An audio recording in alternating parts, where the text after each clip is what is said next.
Meet Visa Debit. Banks spend millions in advertising promoting their debit cards, but this may change if legislators pass a bill called the Durbin Amendment. The Durbin Amendment passes, which is basically a cap on how much banks can charge retailers for accepting the debit cards. It's going to make banks less. It's going to make banks less willing to let consumers use debit cards.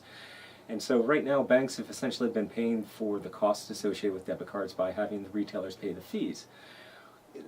Banks will probably then switch to charging consumers, people like you and me, for the use of the debit card. Fees will be capped at 7 to 12 cents, which is 80% less than what banks are currently charging.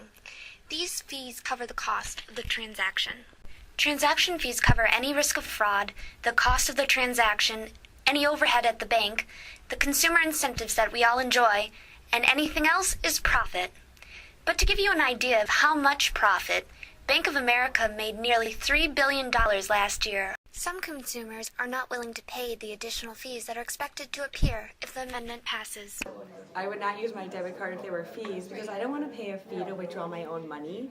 Others think that there is a better solution. I think that large businesses should definitely carry the full fee. You know, they're big business, they're doing a lot of business, they can afford it.